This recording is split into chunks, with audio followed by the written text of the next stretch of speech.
thing is that we have devolved from soul consciousness to ego consciousness. So it's self-explanatory. We need to move back into soul consciousness. And soul consciousness means living in a state of love and compassion and truth and oneness, justice. All of those things come into the picture. These are all the virtues of the soul.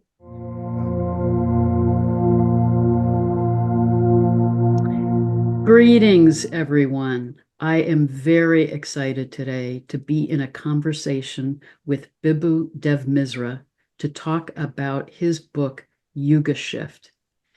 And let me give a brief overview of his background, and then we'll dive into this conversation. But thank you for being here today and being in this discussion. Thanks. Thanks a lot for having me. So, Bibhu has been researching and writing on ancient civilizations and ancient mysteries for over a decade. He's a contributor to many international magazines and podcasts and conferences. He's been featured on many websites, including New Dawn, Nexus, and Graham Hancock's website. He is an engineer and has worked as an information technology consultant for 2 decades for various global organizations, and he currently lives in India with his family. So again, thank you for being here today and talking about this extraordinary book, which, as I was saying to you before we got on the recording, I think this is a brilliant book, Bibhu, and a critical book for us in understanding our history and this critical time that we're in as humanity. Well, thank you, Heather. I'm delighted to be here and to share my thoughts about the book and to have this discussion with you about the Yuga cycle and the cyclical framework in general, because as you know that we're completely bombarded by the linear framework from all directions. And it's really time for a lot of us to understand that history actually moves in cycles and not in a linear pattern. And that was one of the main focus of the book in the initial chapters, to introduce the cyclical framework and then work out the timeline. And I would love for you to give an overview of that. But before we get into that, can you just talk a little bit about how you got into this exploration and how you ended up doing this deep research into the Yuga cycle? We started off by reading the works of a number of writers. I think I started off with Eric von Daniken, and I was like, what's going on? Then I moved on to Graham Hancock and Robert Bowell and other writers. And then I started visiting a few places myself to get a first-hand feel. And since I come from India, and where we still have some of these ancient symbols and legends preserved, I started noticing a lot of connections between, let's say, Egypt and India, or Mexico and India. And I started writing off on those points in my blog. But then I got interested in all the excitement about the Mayan, excuse me, about the Mayan calendar ending in 2012. And then I started thinking, what does the Yuga cycle of India tell us about this? And then I saw that there's so many different interpretations, and they did not really appeal to me. I felt that a lot of information has been lost or got distorted, and that I needed to take a deeper look. And then I wrote an article in 2012 where I put together a framework in which I proposed that the Kali Yuga, which is the current age of darkness and ignorance that we are living in, ends in the year 2025. So that was in 2012, and the end was still far away in 2025, comfortably by 13 years. But then, as time went on, I found more information to plug in some of the missing pieces of the puzzle. And then last year, I brought out this book where the timeline still remains 2025, but I have put in some more information to address the other ideas revolving around the Yuga cycle. And I want to pull up an image so we can kind of look at this overall cycle. But can you take a minute to explain? There is so much confusion about the length of the Yuga cycle. And you really go in depth in your book in explaining that confusion. But so many people see it as this much more vast cycle of years versus the 24,000-year cycle that you described. So can you explain that discrepancy? Yeah, what happened in India is at some point, some people thought that the 12,000 year half cycle, every year in that 12,000 year half cycle is actually a year of the gods. And they said that a year of the gods is equivalent to 360 years of humans. So they multiplied the cycle by 360 and ended up with a 4,032,000 year cycle. And that information went into some of the popular texts that we have in India. But we still have other texts which still have the 12,000 year cycle, which clearly indicates that the original cycle must have been 12,000 years and later multiplied.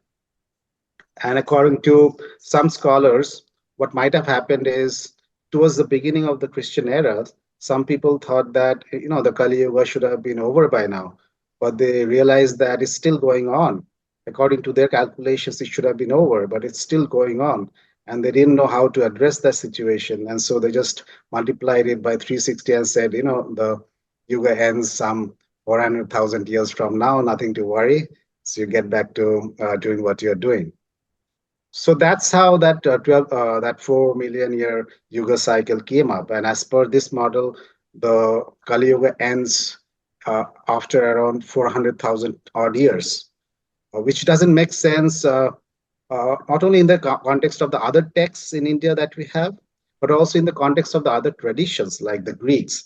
They have a cycle duration of around 10,800 years or 12,900 odd years. The Persians were the neighbors of India.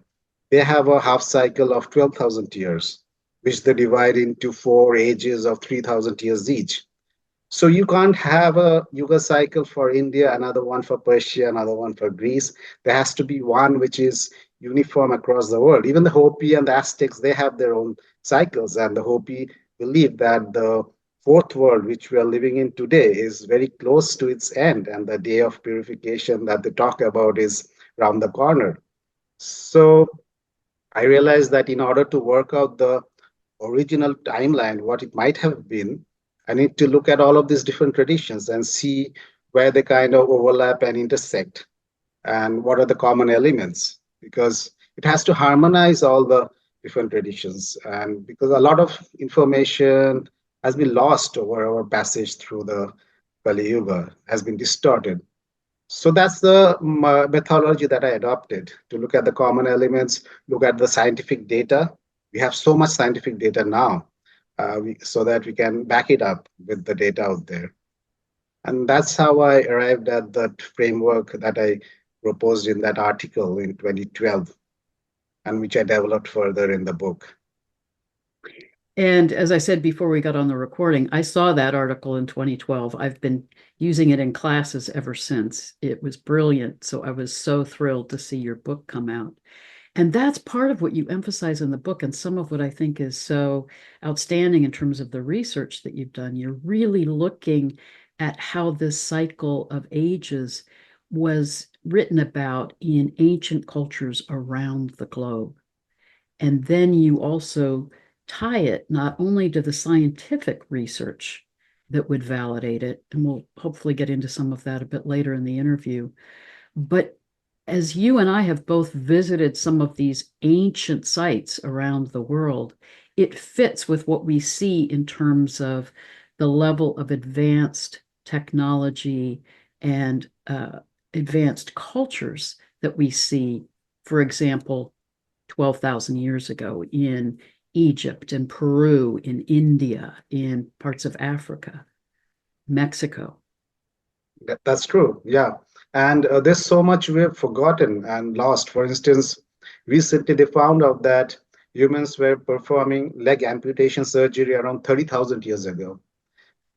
And they had not only the skills, the instruments, but the surgeries were done successfully, which means they had the necessary antibiotics to ensure that you don't have a disease after you carry out the surgery. And this is something that we have rediscovered only in the last century. Till before that, surgeries were very risky because of the disease factor that creeps in after you do an amputation or something like that, which means we have forgotten that information. if history moved in a linear pattern, then we should have become better and better at carrying out these surgical procedures like trepanation. Trepanation was widely practiced across the entire world, where you drill a hole in the skull. So, in case if you have a cranial injury, you drill a hole in the skull to relieve the pressure on your skull. So, you have so many cranial specimens from across the world which show that not only was trepanation carried out, but there was healing after the surgery was done, which means it was done successfully. And even now in Africa, there are cultures which carry out trepanation with a 95% success rate. But then we forgot about it. And even in Europe, when they were doing trepanation surgeries in the medieval ages, the success rate was not more than 10% because by that time they had forgotten how to do the surgery successfully, what kind of antibiotics they needed. And then now again, we have recovered that success rate. It shows that we are forgetting stuff as we move down the cycle. And then we are recovering it now because quite likely we are moving out of the Kali Yuga into a transition phase into the upward cycle, which is why a lot of this knowledge and skills are coming back to us now, although a lot is still undiscovered. Let's look at this overall cycle so that people have more of a sense of it. Let me just pull up a slide here. Yeah, so can you kind of give us an overview of this 24,000 year cycle of ascending consciousness and descending consciousness? Yeah, there are four ages. Every culture believes that there are four ages. The first is the Golden Age, which we call Satya Yuga in India. Next is the Silver Age, which we call Treta Yuga. Then the Bronze Age, which is Dwapara Yuga, and then the Iron Age, which is Kali Yuga. So that's the cycle that you see on the descending arc. And on the ascending arc, we just go back up from the Bronze Age to the Silver Age, back to the Golden Age. Now, there was a time when it was believed that after you reach the Iron Age or the Kali Yuga, you go directly to the Golden Age. But in the mid 19th century, an Indian saint named Sri Yukteswar, he said, no, that is not how it happens. There's an ascending cycle where you decline from a state of elevated consciousness to a state of reduced consciousness. And then there's an ascending cycle when you recover your higher powers and when you reconnect with your inner spirit or soul. So basically, in the golden age of Satya Yoga, you are living in soul consciousness. And in the Iron Age of Kali Yuga, you're living in ego consciousness. So that's the devolution. And he said that the descending arc is 12,000 years, which makes sense, as I mentioned earlier, because both in India as well as in Persia, the belief was that the half cycle is of 12,000 years duration, and they divided it into equal ages of 3,000 years each. So a 12,000 year descending cycle of virtue followed by an 12,000 year ascending cycle of virtue, and you end up with a 24,000 year complete cycle. And you talk about, and you bring in the science about how in the Satya Yuga cycles, we were at this advanced level of soul consciousness. People lived longer, had higher intelligence. We see the evidence of very advanced technology, mathematics, astronomy, architecture from that period 12,000 years ago. And then we begin to decline in intelligence and age and also increased disease as we move in the descending cycle. That's right. And this is now confirmed by a huge amount of scientific data, which is not readily available in the public domain. I mean, they don't always talk about it, but if you look into the journals, these are all scientific facts which are been quietly ignored or filed away. For instance, if you look at physical, all the ancient doctrines tell us that the Greeks believed it, the Indians believed it, that our ancestors were really big in size, much taller than us. They said that they were much more intelligent and they had a gargantuan memory. They could memorize practically hundreds of books and transmit it to the next generation. And now it turns out these are all facts because all across the world, since the end of the Ice Age, when we basically entered into the descending cycle, humans have shrunk in size by at least 10%. And that's at least. It's much more than that because very often when they come across an anomalously large skeleton, it's basically tossed away and not considered into the calculations. It goes into some underground vault somewhere. But at least we have shrunk in size by 10%. And in terms of cranial capacity, which is a measure of our intelligence, our memory, and our subtle abilities like telepathy or clairvoyance, uh, uh, so the cranial volume has also shrunk by 10 to 17%. 10% in case of males, 17% in case of females over the last 12,000 odd years. And that goes completely against the Darwinian paradigm of evolution, because according to scientists, from Homo erectus nearly 2 million years ago to Homo sapiens, we have gained 10% cranial volume, which explains the so-called advancements that we made along the way. All of these discoveries, fire, and making clothes and hunt, whatever, building houses. But now it turns out that whatever cranial capacity we had supposedly gained in 2 million years of evolution, we have lost the exact same amount in the last 12,000 years. So, how do you explain that? And they can't explain it, which is why it's not readily available in the public domain. You don't have any discussions around it. So, what seems to be happening is that both our physical size and our cranial capacity are fluctuating in a 24,000 year cycle. It goes up and goes down, goes up and goes down. So that over a long period of time, there's no net difference in either direction. The average remains the same, but it goes up and down.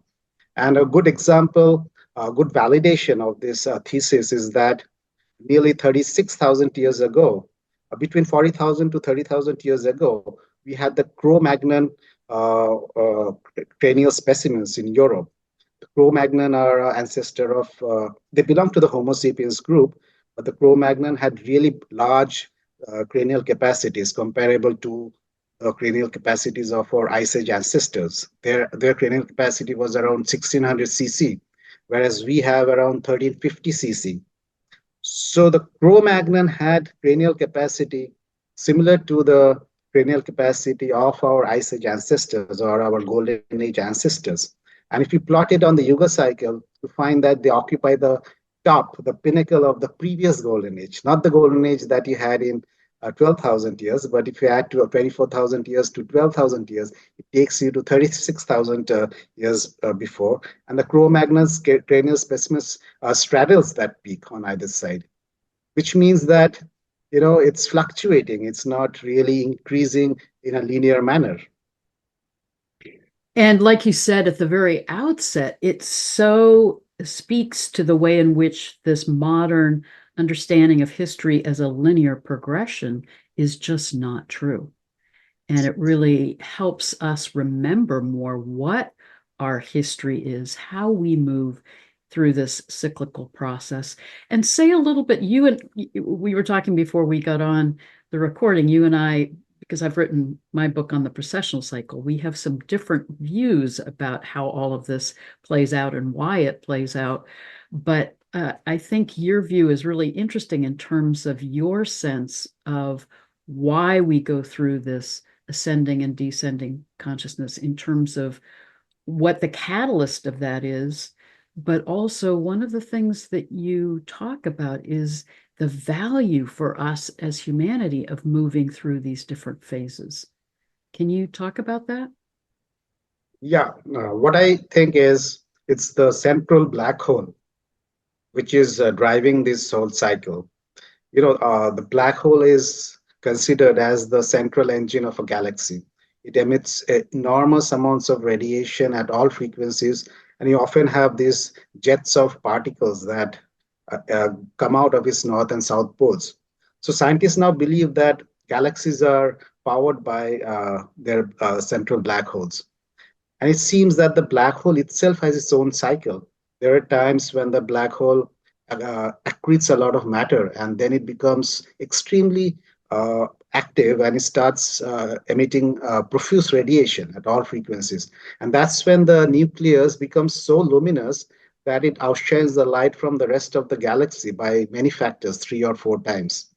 And I believe this is what a number of ancient traditions refer to as the central sun or the sun of wisdom, The Buddhists talk about a sun of wisdom which emits intellectual light, and the Chaldeans talk of a hypercosmic sun, which is located beyond the fixed stars and which conducts our own sun and which emits inner light.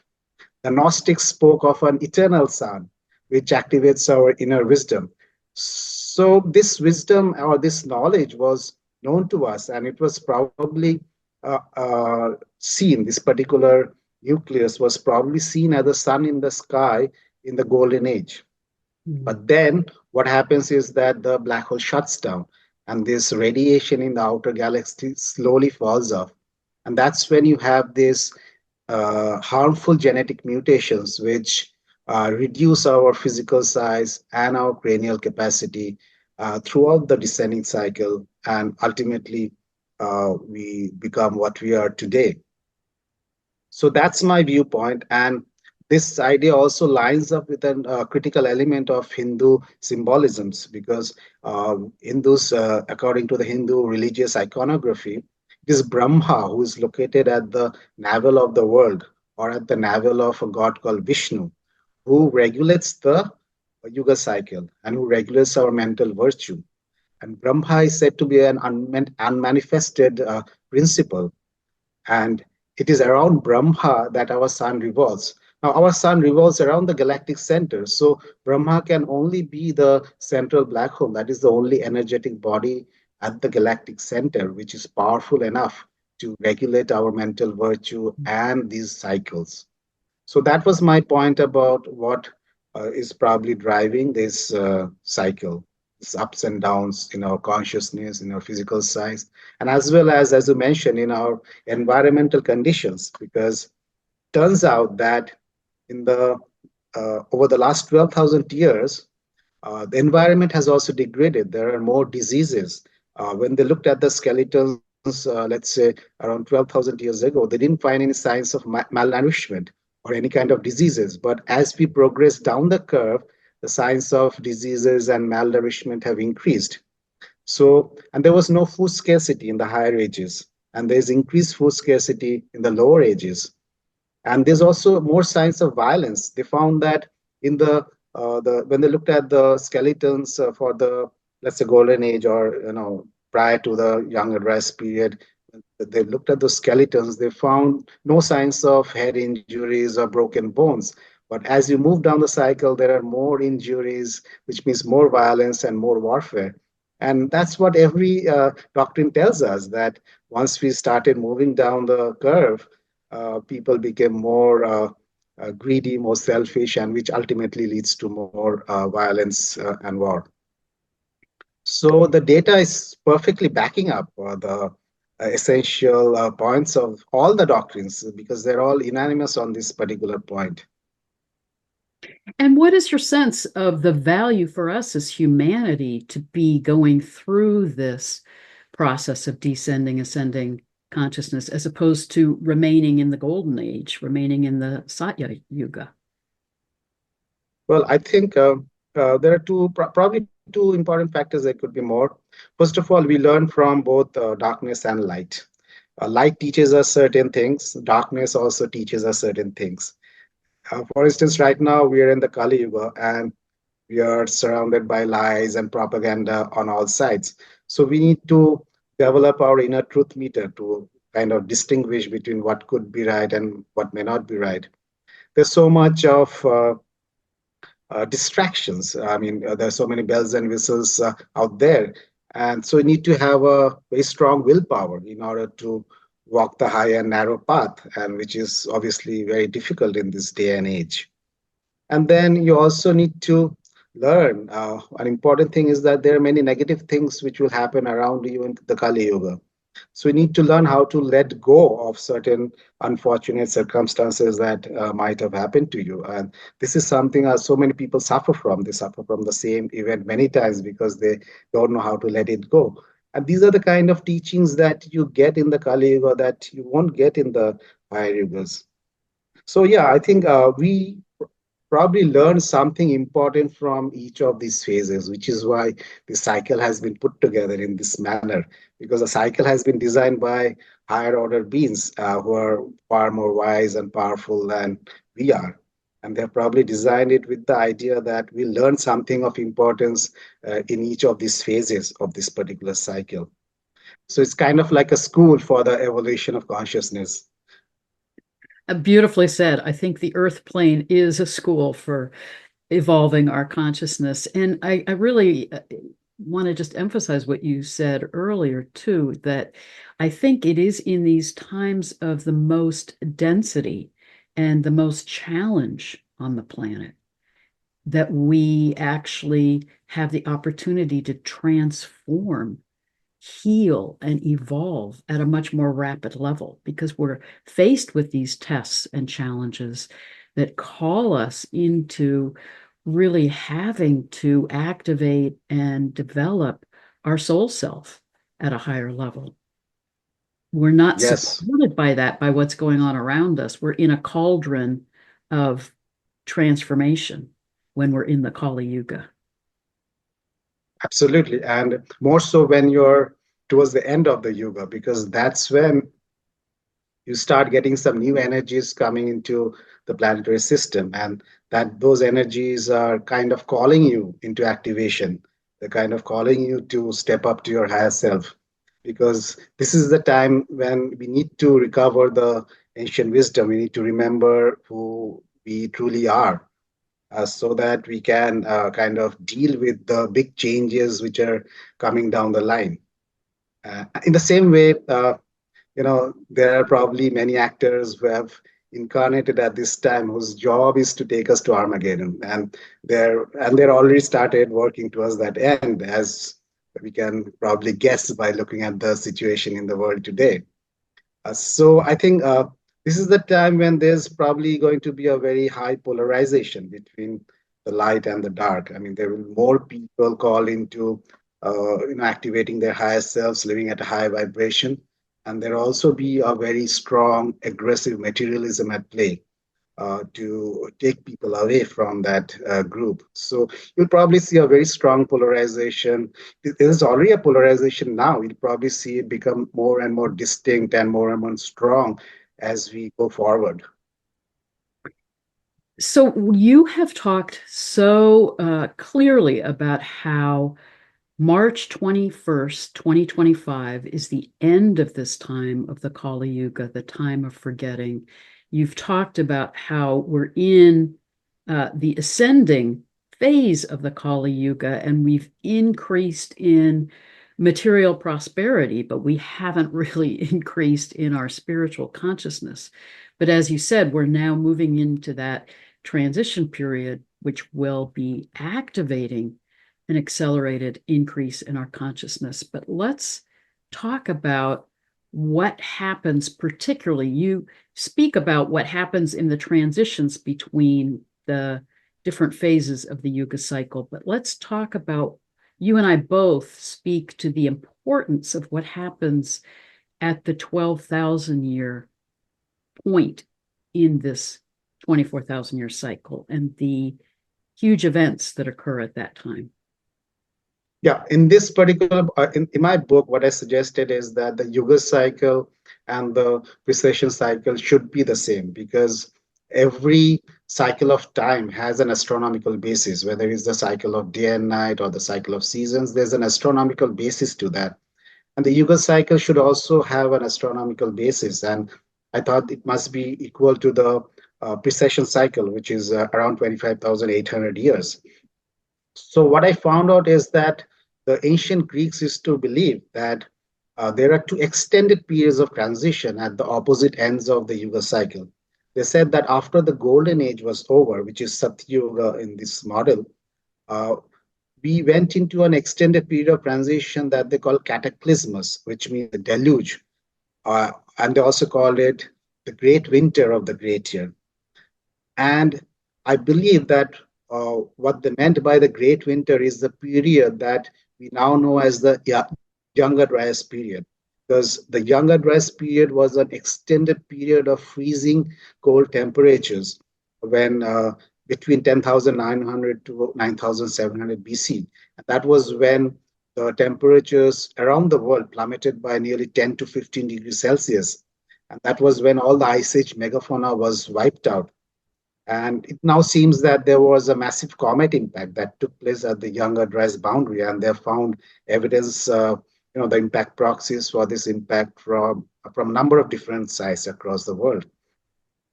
So the great winter of the great year, in my opinion, is very likely to be the Younger Dryas period, because you couldn't have that kind of a devastating scenario while the Golden Age was still in progress. The Younger Dryas period could have started only after the Golden Age had ended. Now, if we assume that the period of cataclysms is of 1200 years duration, that means the period of ekpyresis, which follows the Kali Yuga or the Iron Age, should also be of 1200 years duration. Now, the ekpyresis is what the Greeks say means the term ekpyresis basically means conflagration or burning. And this is when the world is destroyed and renewed by fire. And they said that this is also the great summer of the great year. Now, if you consider these two extended periods of transition to be of 1200 years, then the Yuga cycle becomes exactly equals to 25,800 years, which is equal to the precession cycle. So this is the modification that I made in my book vis-a-vis the article that I wrote in 2012, where the Yuga cycle was of 24,000 years duration and every transition was 300 years. But here the Yuga cycle is expanded to 25,800 years, and you have two extended periods called cataclysmus and ekpyresis. So as per this framework in my book, after the Kali Yuga is over, we actually enter into a 1,000-year period of transition, much longer than what I had envisaged before.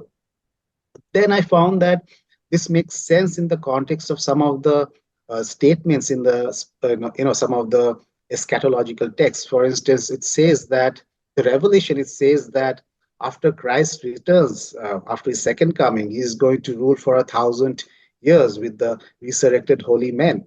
And I thought this 1,000 years could be the period of ekpyresis. And exactly same idea is there in the Tibetan Kalachakra Tantra, which says that after Rudra Chakrin, who's the ruler of the mystical kingdom of Shambhala, after he returns, he's going to return on his horse with a sword, just like all the other end time figures. And after he returns on a horse and he destroys all the barbarians functioning as kings, he's going to establish a perfect age of 1,000 years. So I thought those 1,000-year references that we find in the scriptures probably refers to this 1,000-year period of ekpyresis when world will be renewed by fire, and that fire could be not only physical fire but also a kind of spiritual fire, because the spiritual fire renews you from inside, whereas the external fire renews the environment. And we know that our environment is in dire need of renewal because we have totally messed it up over the last 300 odd years of industrial revolution. So I felt that this model not only accounts for the Younger Dryas period, but it also accounts for some of the statements in the ancient texts about that 1,000-year period.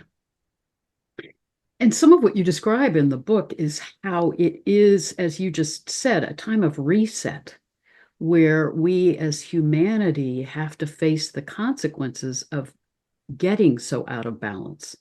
You talk about this occurring after the Golden Age, and you describe how the fall of Atlantis occurred around that time of the Younger Dryas period, and that here, with all this advanced technology and understanding of the Golden Age, people started to get caught in their arrogance or in their ego, and how dangerous we as humanity could be with that level of technology and advanced understanding if we then start misusing it. And so it's kind of a cosmic correction and reset. And here we're coming out of the Kali Yuga, the time of ignorance, the time of forgetting, where we've gotten caught in more war, more violence, more greed, more power over dynamics, destruction of the earth. So we need to wake up and heal that, correct that. And it feels to me, and I'd be interested in your thoughts about this. I mean, so many advanced cultures left messages in stone for us in Egypt, in Turkey, in Peru. signaling that this time now we would be going through this critical transition time. And I think they were trying to alert us to realize this is a time to awaken and to face this process that we've been in order to move into higher consciousness, in order, as you said, to remember who we are and why we're here. And the earth and sky are giving us a lot of messages now also. And you talk about that a lot in terms of ancient prophecies. Can you speak to Yeah. some of that? Well, let's say the Hopi. The Hopi have been, for the last 50 odd years, the Hopi have been saying that we are nearing the end of the fourth world and the day of purification. And we must, and their message has been always consistent that we must move into balance. We must live in simplicity. We must live in harmony. We must live in balance. And we must live with love for each other and for the Creator. That's their overarching message all the time, but we haven't been paying any attention to them because we have so many technologies. We don't need God anymore. So, and then the Sioux tribe, the Lakota Indians, the Sioux tribe, they had an interesting prophecy. They said that uh, at the beginning of this cycle, there was this lady, they call her the white buffalo calf woman. She had appeared before them, and she gave them all the wisdom, the laws. She also gave them their sacred prayer pipe. And then she disappeared, and she said that after the cycle of 4 ages is going to end, I'm going to appear again in the form of a white buffalo, that is a bison calf. And it appears this year itself, in the year, I think, month of May or June, I think, the first wild buffalo calf was spotted in the Yellowstone National Park.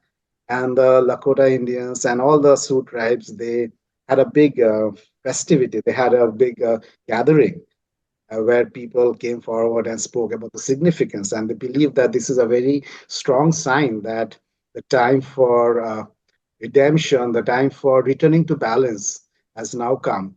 And if the white buffalo calf woman has really appeared, it means that the divine feminine or the planetary mother, she's the planetary mother goddess, because when you think about a calf woman, I think the idea which comes to my mind is that of Isis or Hathor. Both of them have this cow horn on their heads, and the reason why they have it is because they're the goddess of fertility and abundance and prosperity.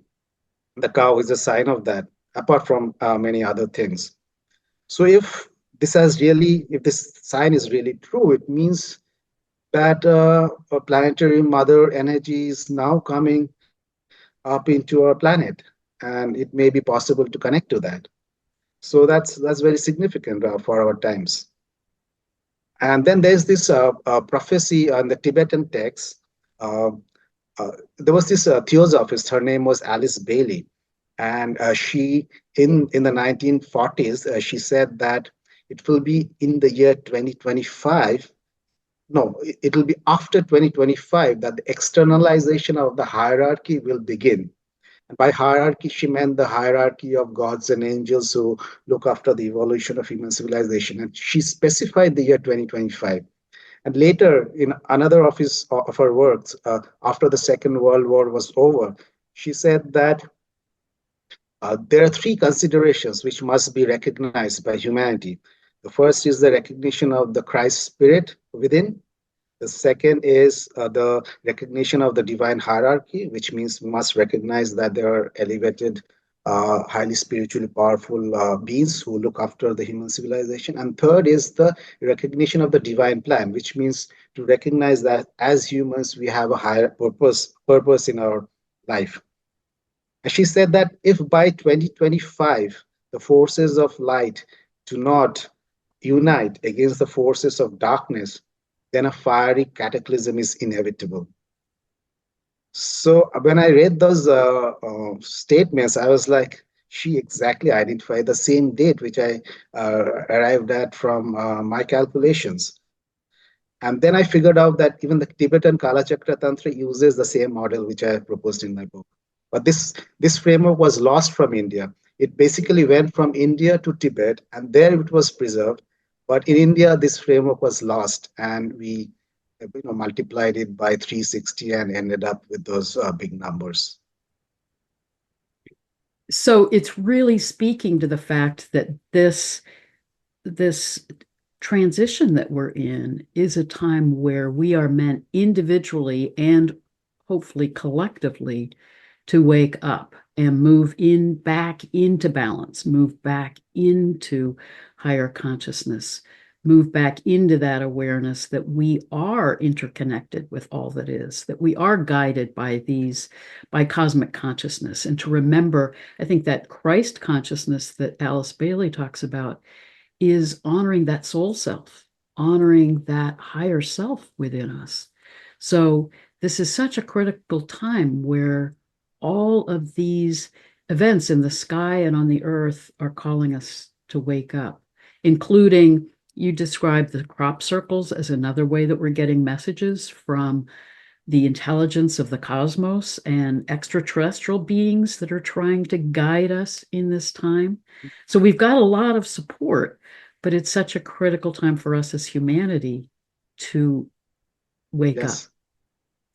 Yes, and the hope is here that the messages will appear everywhere and they'll keep on appearing until more and more people start awakening to these messages. The crop circles are a very good example. I mean, I was fascinated by crop circles for a long time, and I saw so many symbols of the the avatar, the end time savior, riding a horse, carrying these wheels with the spokes, which basically represents the what we call as chakra.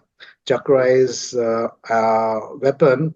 It's a weapon, but it's not really a weapon because the chakra destroys your ego and raises you to your higher self. So I saw a lot of these images in the crop circles, and I was like, who is creating them? And they're probably been done by the same entities who are involved in the UFO phenomenon, because they've seen these orbs of light over the over the fields where these circles appear. So probably the same entities are trying to wake us up, but for some reason they are not interacting with us directly. Rather, they are more interested in an indirect form of communication right now. Well, although, and I just talked to Barbara Hand Clow last week, and we talked a lot. She's interacted with the crop circle makers. So I think they are, these higher beings are speaking through some on the planet, but I also think they're trying to give us all collectively these messages to help us remember and come into higher consciousness. Well, they were certainly speaking through Edgar Casey nearly a century back, because the only way he could have got his information was if he was in tune with these entities who were trying to create a kind of wave of spiritual awareness. And Casey's readings influenced so many people. It basically kickstarted the spiritual movement in America to a large extent. And I think the same entities, probably, right, like you said, they probably, even Alice Bailey was probably influenced by these same entities. And they probably channel their information through certain sources instead of appearing before us directly, because I don't know, maybe they think we are not yet ready for that kind of a revelation. Talk a little bit more about Edgar Casey's prophecies, because you clarified that some of the prophecies that he gave actually speak to what can occur in 2036, which really ties in with your research as well. So talk a little bit about that time frame.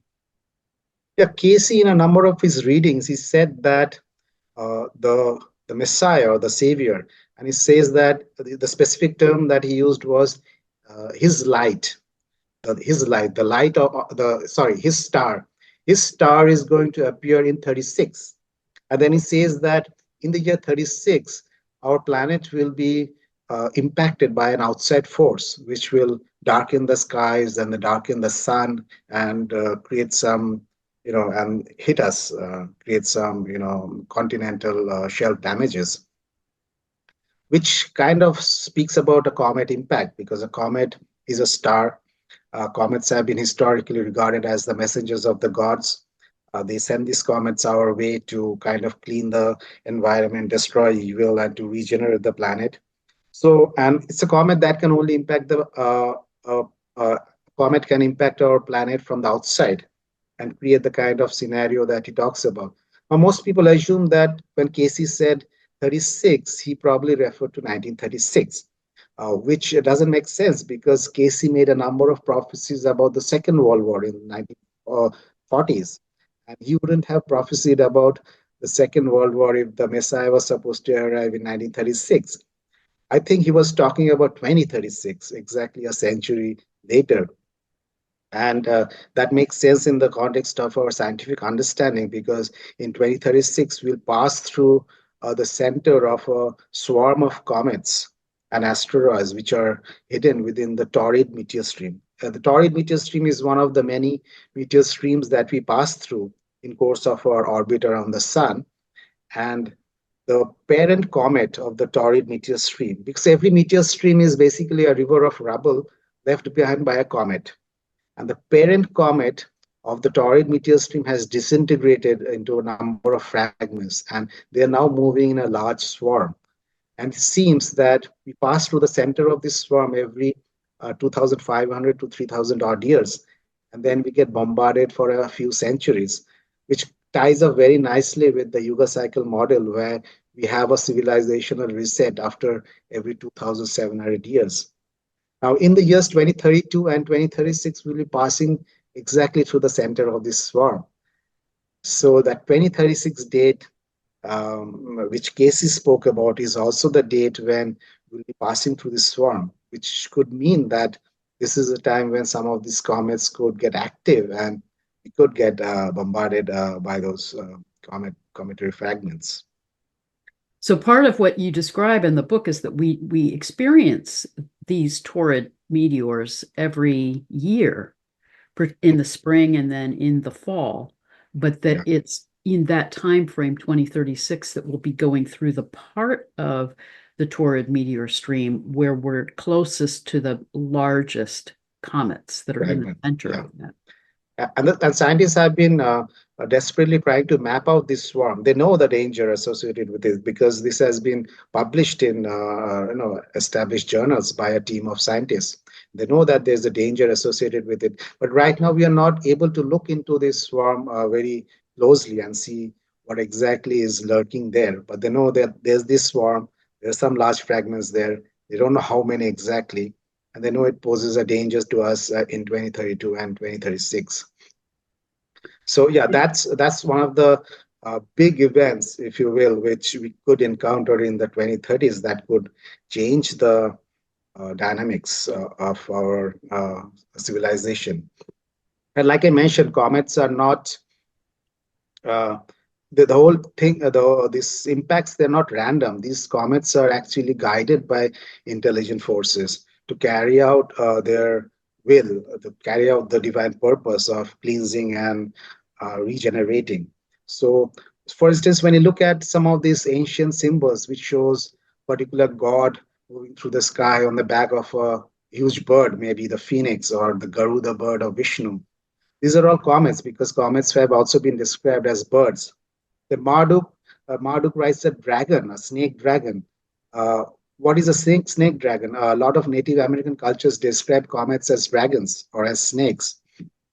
So many of these entities described in the ancient iconographies, which show an animal with a god sitting on top of it, could be depicting a specific comet, which is controlled by that particular divine entity to carry out his desire or carry out his purpose. And some of those comets could be within that Taurid swarm, and they could get activated when we pass through it or just before we pass through it. So we might see some new stars in the sky sometime in the next decade. And if that happens, you know that something big is going on. Well, because again, you talk about how the Hopis and other cultures have predicted that comets will appear. And we've just had one recently that appeared in the sky. to be alerting us again, to be sending this message. This is the time of transition. This is the time for transformation. But Bibhu, also talk about you're doing some fascinating current research about comets and how Yeah. they're self-propelling and how they're sentient beings in and of themselves. Can you say some about that?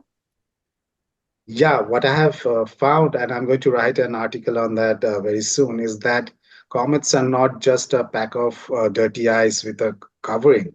Comets seem to be conscious entities because we always knew that comets are self-propelled, but they thought scientists believe that is because of the gases that they emit as they move through space, and that helps them to move forward. But it seems that the comets generally have tails, and these tails look very similar to the tails that you have for bacteria or algae or any kind of microorganisms. They move in a very similar manner. They flap their tails and they move forward. And the comets also seem to do the same. They're flapping their tails and they're moving forward. And comets also break up into multiple fragments. And if it was really a pack of ice, then if the comet had disintegrated, it would have been vaporized in outer space. But what I think is happening is that the comet is going through a binary fission. That's what microbial organisms do, like algae and bacteria. They go through a binary fission where a single cell kind of splits up into one more cell. And comets could be doing the same thing. It could be breaking up into more fragments. And then all of these gases which come out of comets, all of these when you look at these microbial organisms, they have this metabolic activity going on within them, because of which they emit carbon dioxide and oxygen and cyanide and so many other kinds of gases. So the gases coming out of a comet may be simply an output of their metabolic activity. When humans emit so many kind of gases, that doesn't mean that we are made up of those gases. Those are just output of our metabolic activity. So it seems to me that, and there are some more reasons as well, but seems to me that comets are conscious entities, and that is how it is possible for higher order beings to kind of guide them telepathically to do what they want them to do. Because if it was just an inanimate object, it would be kind of difficult to, guide it. But if it's conscious, then you can send the messages and they can carry out the orders. I think that's absolutely fascinating.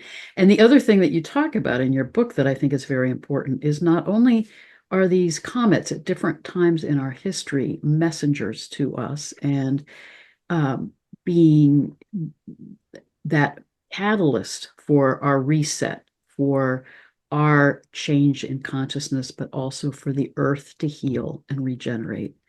But that comets also bring biological life to the earth and water. So they're also seeding new life. And every time we go through one of these times of major transition, we're also, the earth herself is moving into increased complexity and more diversity. So they're both catalysts for helping us heal and reset, but also seeding new life. Yeah, that theory is called the cometary panspermia theory, according to which comets bring DNA and RNA from other planetary systems. And it is an accepted fact that comets brought water to the Earth, and they're probably getting water every time we go through these transitions. And uh, if you look at some of the ancient texts, they say that the phoenix, or no, not the phoenix, the Bennu bird brought to the earth what it hadn't known before. What was it that the earth didn't have before? It didn't have water, it didn't have life. So the bird brought the water and the life. The Native Americans say that the thunderbird seeded the earth with water and life and plants. It's a thunderbird who brings water and plants. Well, what's a thunderbird? Thunderbird is a comet because it's a comet that can emit these big chunks of fiery rocks, which are basically thunder-like. And it's a comet that can bring water and life. So when we're using these imageries of these birds coming in and seeding us with life, they're most likely talking about comets. Uh, and In fact, there's a very strong similarity between birds and comets because in our on our Earth, the migratory birds, when they travel long distances, they actually keep spreading the seeds, and that's how the ecodiversity spreads across the planet. Mm. And a comet seems to be doing the same because they look like birds. If you look at a comet from a certain angle, it kind of looks like a bird, and they're also seeding life on a planetary scale. So yeah, comets are very important, and they are kind of like the intermediaries between humans and the higher order beings. So you speak in the book about this critical time that we're in as we're ending the Kali Yuga in March 2025, moving towards more of this intense transition time. And you really see it as a 15-year time frame that's very critical, with some of this comet activity more likely to occur in 2036. But talk a little bit too about what you describe in 2040. 2040, we have a conjunction of planets, the five visible planets, and the crescent moon in the constellation of Libra. And all of them will be clustered together in a very narrow area of the sky, less than 10 degrees across. And a conjunction of this kind is extremely rare. It happens only once in 1,000 years. And when you consider that it's happening in Libra, a specific constellation that had been identified by the ancient astronomers of Chaldea and Persia and elsewhere, then the chance of such a conjunction happening in Libra is once in 12,000 years. So it's a very rare conjunction. And the Chaldeans and the other astronomers, and their voices were kind of reinforced by the scientist and astronomer Kepler. Kepler actually wrote about these Chaldean beliefs. He said that as per the Chaldeans, when there's a conjunction of planets in Libra, it signifies a universal change in human affairs. And if a comet rises at the same time, it indicates the birth of a king. Mm. So this conjunction in 2040 is like a universal change in human affairs. Something big is going on. The rise of a king is probably this time around will be not the divine king, the cosmic king, and not our planetary king, the savior or the avatar. That's the king he's talking about. Which is why I think that this time frame from 2025 to 2040 is when we go through a major changes. Even though the transition period itself is long, but the major changes will happen in a very short span of time by 2040. And after that, it will be mostly about reorganization of the earth and seeding of the earth, renewal of the planet, and about a new humanity emerging and being given the skills and the new wisdom, which will then later, after 1,000 years, evolve into the ascending cycle. What's interesting to me about this incredibly powerful rare conjunction occurring in Libra is that I believe the deeper archetypal meaning of Libra comes from that ancient Egyptian understanding of Maat, when everything is meant to be in balance, in harmony, in right relationship with everything else. So it's like literally the sky is saying, time to come back into balance. Exactly. So, And the interesting thing is that there was supposed to be a conjunction at the end of the Golden Age, a similar conjunction, but that conjunction was in Aries. Now, Aries is war, so in the descending cycle, you had more war. And Libra is balance, so in the ascending cycle, you have more balance. so Bibhu, you and I have talked about this before, but let's talk about how do we as humanity deal with this awareness? How do we not, as individuals, get caught in fear? How do we hold the deeper meaning of what this transition is about so that it's helping us heal and move into higher consciousness rather than getting caught in fear? Can you talk about how we can take responsibility and we can be actively engaging with these energies of the cosmos that are trying to guide us through this transition? Yeah, I mean, it's important. It's extremely important that you don't fall into fear or anxiety because that's going to be absolutely counterproductive. This is not the fact that you're coming out of the Kali Yuga should make you happy, because when people thought that we are moving into Kali Yuga, they were really depressed. But now it shouldn't make you anxious or make you scared. Uh, Thing is that we have devolved from soul consciousness to ego consciousness. So it's self-explanatory. We need to move back into soul consciousness. And soul consciousness means living in a state of love and compassion and truth and oneness, justice.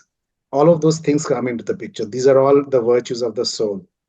And we must try to move back into soul consciousness and not get so involved in the material things of life, because that is what creates all of this, not only the cycle of suffering, because uh, when you start thinking that my happiness is dictated by the outer world, there's always going to be some amount of happiness mixed with some amount of suffering and misery. And ultimately, people figure out that you're not going to get uh, that what you're looking for by engaging all the time with the outer world. We need to engage with the inner world. So that is our calling, and the energies that are already coming into the planet right now are kind of inspiring and motivating more and more people in that direction, because we can see that change, that more people are moving away from the decaying energies of the Kali Yuga, from the drama and the negativity, and they're trying to find the true meaning of their existence. They're trying to find out the wisdom of the ancients, trying to incorporate that into their lives. And this has already been going on for maybe 3 4 decades. I mean, there's so many people since the 70s and 80s who have been kind of goading us in that direction. And now it's kind of coming to a crescendo. I mean, now it's the time of urgency. You can't really sit back and think, oh, it's far off in the distance, I can take it easy. You can't do that anymore. Now you have to really make a decision that I'm going to spend some amount of my time every day towards my spiritual development. uh, just as we take a bath every day, clean our physical bodies, put on a nice shirt, we also need to clean our minds on a regular basis. And that's what spiritual development is about. It's about getting rid of the ego consciousness, which clouds our mind and prevents us from getting into a state of unity with our soul.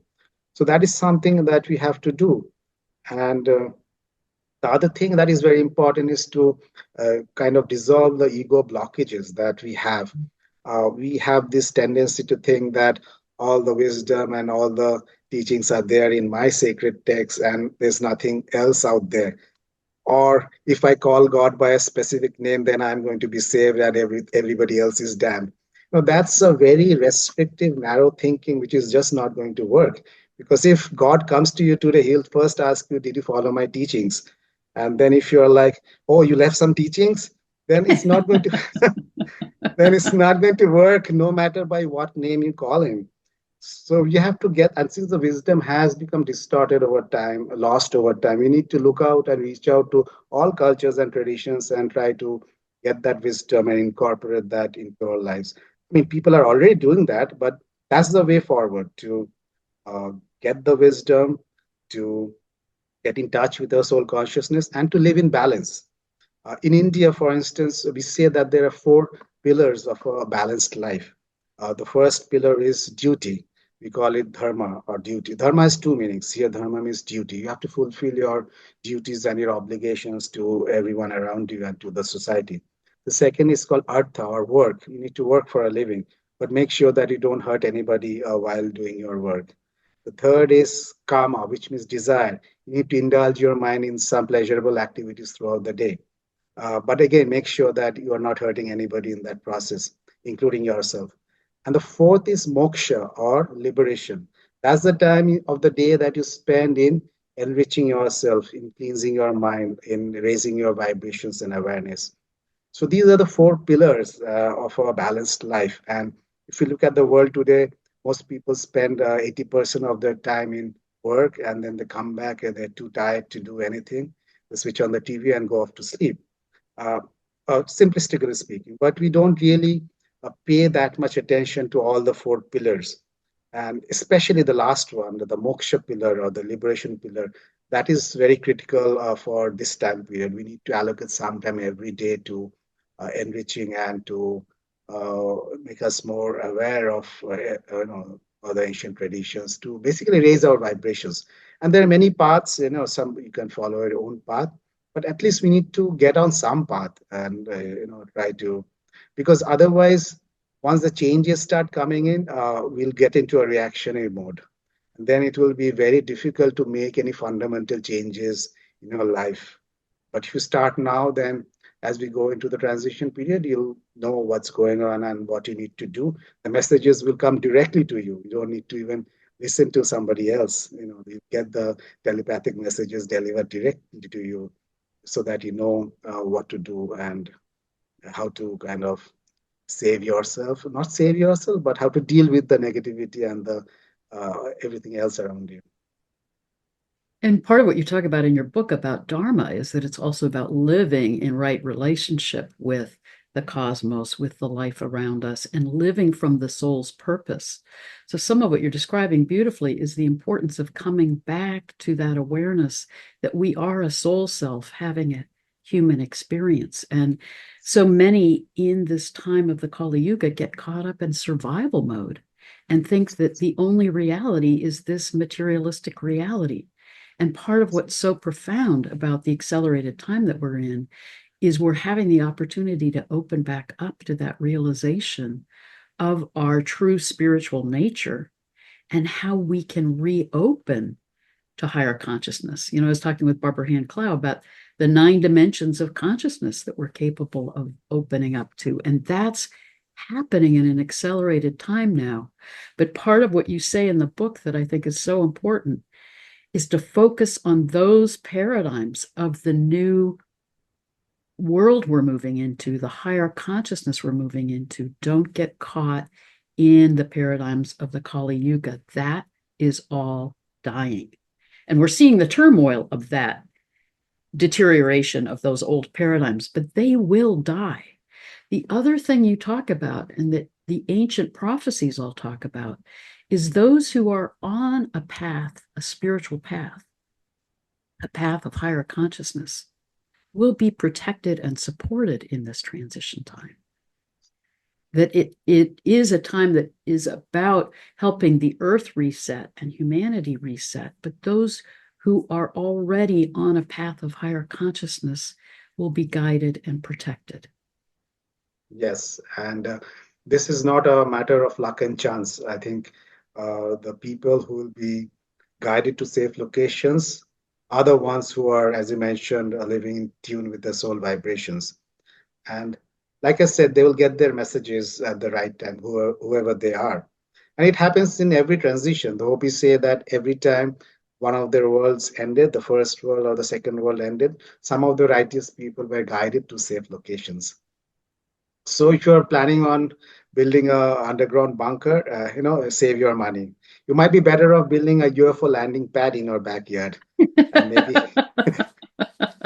Actually, you'd be better off just doing the healing work to clear the blocks to open to higher consciousness. Yeah, I'm saying if you have money to waste, you might as well do.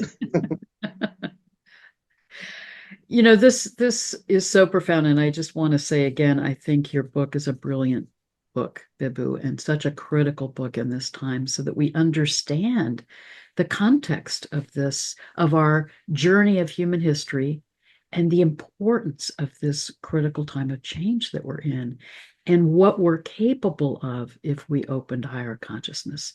This isn't about, we've got so much in the collective right now about Armageddon, about apocalypse, and interestingly, the real meaning of the word apocalypse is the great revealing. So this is actually a time of awakening and remembering and being guided into higher consciousness if we trust the process and the guidance and the protection that's there for us. Yes, and so much will happen in the coming 15 odd years. The veil will be lifted literally, and we'll see entities that we thought are fictional. We'll also see the rise and fall of evil. We'll see these very powerful cometary energies coming into our solar, coming close to our planet, and those energies themselves will be an activation for many people. And then The central black hole, I believe, is already nearing its active phase. Those energies are coming in, and they're helping us to evolve to higher states, and they could unlock, the chakra centers, the dormant chakra centers could get unlocked and activated, and can draw in more energy, more subtle energies into our bodies. And that's the whole ascension process, where you realize that uh, you are so much more than just a body and flesh. That you have unlimited powers. In fact, in the golden age, when all the inactivated DNA, the deactivated DNA, which is called junk DNA today, the deactivated DNA is activated. So that's why in the golden age, people had these miraculous powers. They could basically manipulate the elemental forces of nature, like light or sound or gravity, and that's probably how they built some of these big architectural monuments that we see around the world today. They didn't use the kind of technology that we have today. Kali Yuga is about empowering machines. We are making machines faster and smarter, but it's not about empowering humans. Humans are feeling lost and confused and frustrated, and they're kind of living a life of slavery. But the higher egos are not about machines, they're about people. People acquire great powers. And when you acquire great powers through your own spiritual actions, that creates that fulfillment within you that, yes, I can do great things by myself. And so that's the higher cycle. The higher cycle is about people. The lower cycle eventually degenerates into machines.